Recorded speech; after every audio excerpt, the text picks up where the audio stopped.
Madame, Monsieur, bonjour. Au sommaire de cette édition, la CAN 2015, la compétition démarre ce samedi en Guinée équatoriale.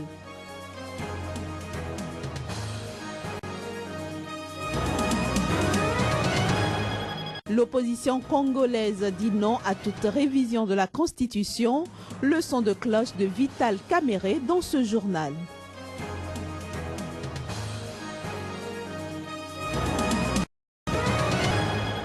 Enfin, le Tchad prête main forte au Cameroun dans la lutte contre Boko Haram. Le pays a déployé vendredi plusieurs blindés dans ce cadre.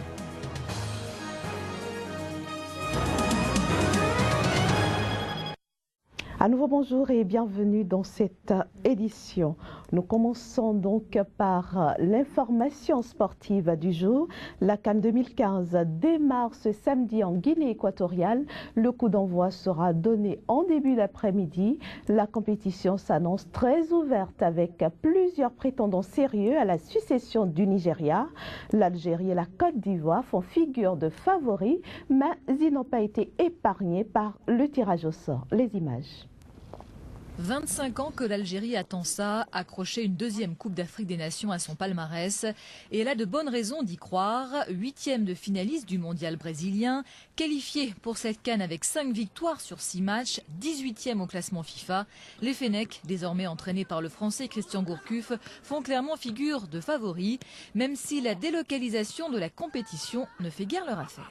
On aurait souhaité bien sûr que ce soit au Maroc, parce que pour plein de raisons, les infrastructures, les conditions climatiques évidemment, la proximité, donc il y avait beaucoup d'avantages et pour nous c'était idéal.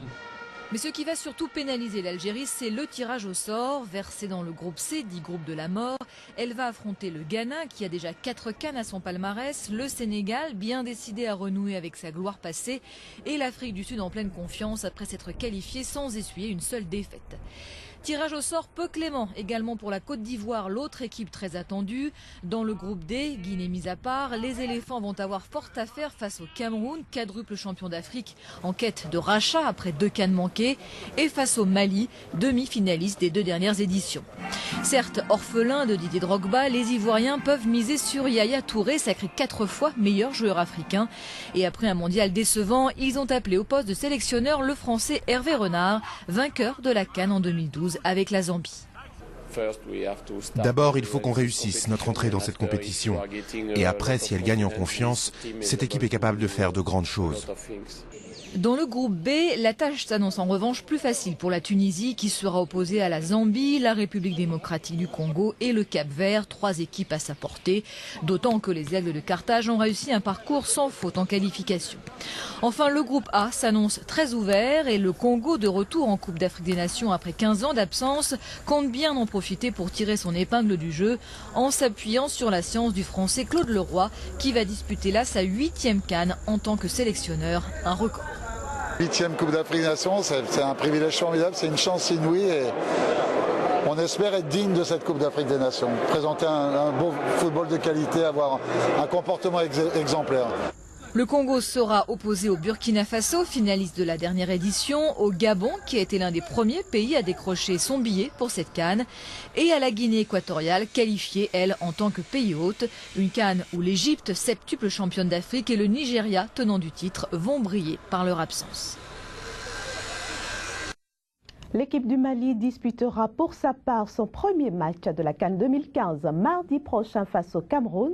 Elle est arrivée vendredi matin à l'aéroport de Malabo où elle a été accueillie par de nombreux supporters. Oh Mali! Hey!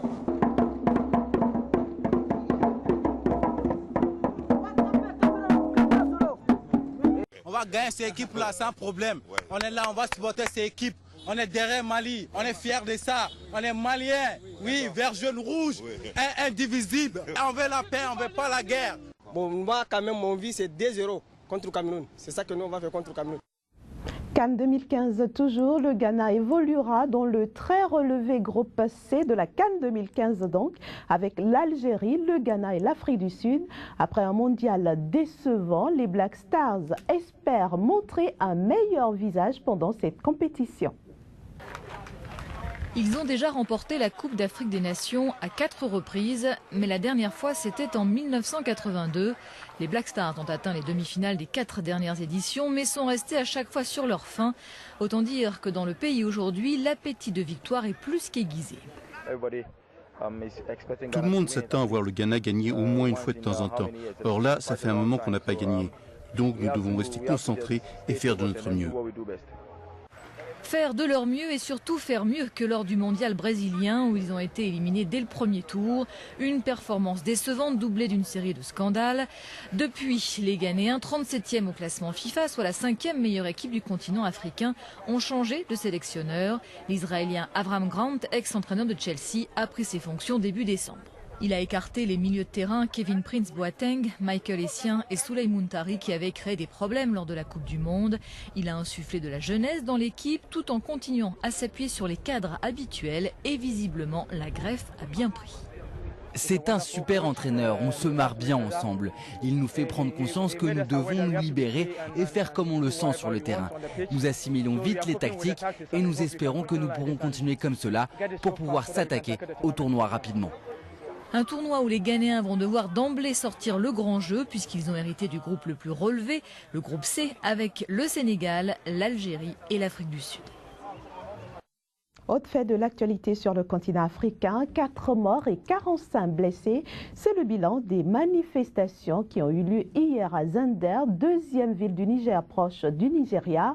Manifestations visant notamment à protester contre la publication de la caricature du prophète Mahomet à la une de l'hebdomadaire français Charlie Hebdo. Les protestataires sont sortis immédiatement après la prière pour s'attaquer aux chrétiens, aux églises et aux centres culturels franco-nigériens qu'ils ont incendiés. Et puis au Bénin, un nouveau goulot d'étranglement pour l'organisation des prochaines élections vient d'être levé. Les 500 millions de francs CFA réclamés par la structure en charge de l'actualisation de la LEPI en vue de l'affichage de la liste provisoire désormais disponible.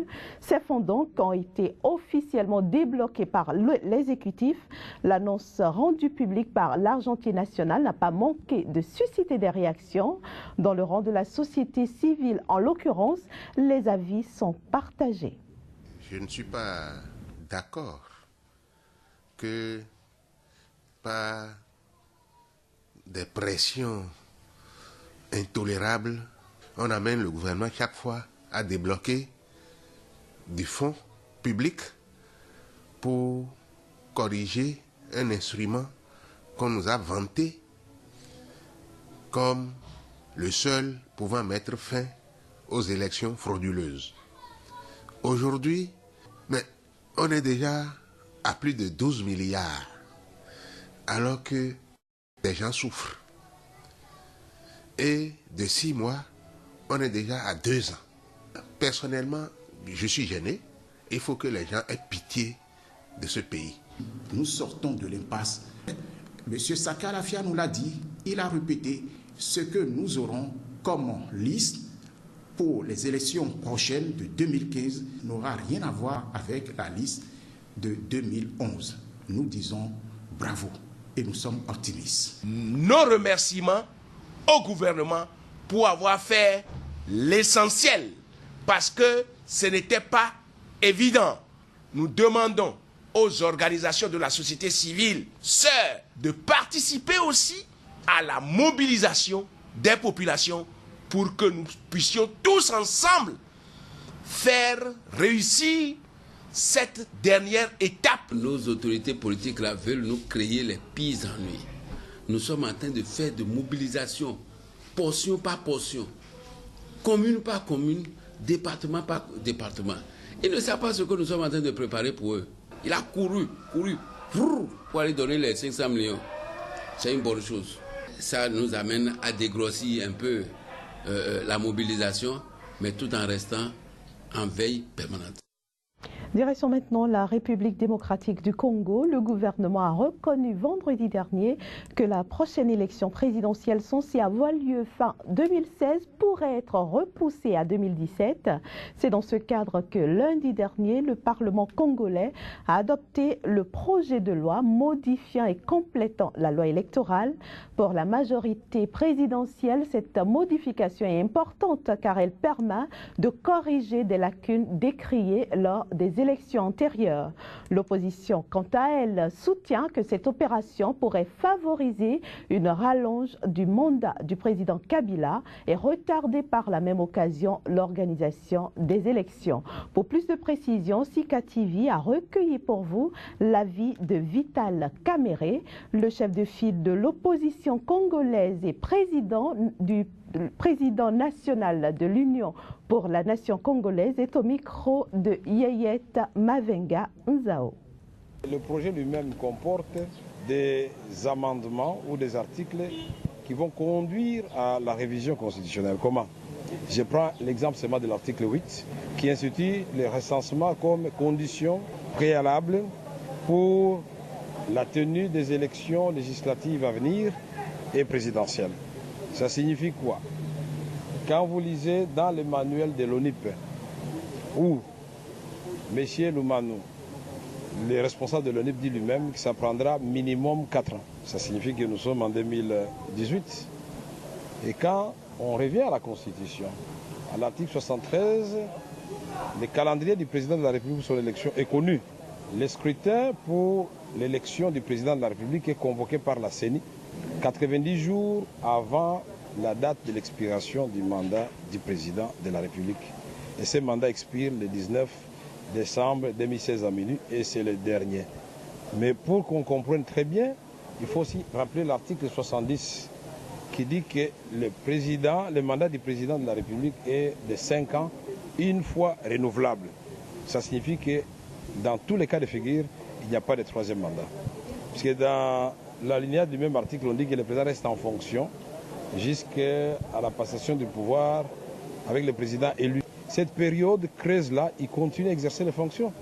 C'est ce que ça veut dire. Ça ne veut pas dire, parce que je vois des mauvais juristes qui commencent à dire au président qu'il peut utiliser cet article-là pour faire le glissement et rester. Et il va dire non, tant qu'on n'a pas encore élu notre président, moi je ne vais pas partir. Non. Il n'y a aucune possibilité qui permet au président de contourner le calendrier de l'élection du président qui est prévu dans la Constitution de façon expresse. Nous avons déjà fait plusieurs activités, mais nous continuons. Le lundi, on invite toutes les Quinoises et tous les Quinois, jeunes et vieux, de descendre au Palais du Peuple à partir de 8 h du matin pour aller empêcher les députés véreux qui ne voient que leur argent et pour la plupart de la majorité finalement. Mais lui, le président Kabila, lui n'a pas de manœuvre pour dépasser. Il faut qu'il comprenne cette loi-là ne va pas entraîner la révision de la Constitution, puisque dans la hiérarchisation, dans les compartiments des textes, c'est une loi inférieure et comme toute autre loi à la Constitution. Hier vendredi, l'armée tchadienne a fait des mouvements vers le sol camerounais pour livrer bataille au groupe islamiste armé Boko Haram, un groupe accusé de crimes contre l'humanité après la dernière série d'attaques meurtrières perpétrées au Nigeria. C'est une colonne de plusieurs dizaines de blindés tchadiens qui a quitté ce vendredi N'Djamena en direction du sud pour rejoindre le Cameroun. Objectif, prêter main forte à l'armée camerounaise dans sa lutte contre le groupe islamiste Boko Haram. Ceci conformément à la décision des députés tchadiens qui ont autorisé à l'unanimité l'envoi de soldats tchadiens au Cameroun et au Nigeria. Leur première mission est claire: reprendre le contrôle de la ville de Baga, située sur les rives du lac Tchad et qui est tombée début janvier aux mains de Boko Haram. Pour le président Idriss Déby, la libération de cette localité, qui est par ailleurs la base principale de la force multinationale et l'épicentre des échanges économiques, est indispensable à la relance du trafic et à la circulation des biens et des personnes. Notons que le déploiement des forces tchadiennes au Cameroun rentre dans le cadre des actions entreprises par les pays membres de la Commission du bassin du lac Tchad pour mettre un terme aux exactions du groupe Boko Haram. Voilà, mesdames, messieurs, ce sera tout pour cette édition que je vous remercie d'avoir suivi. Passez un très bon début de week-end en compagnie de nos programmes. Au revoir.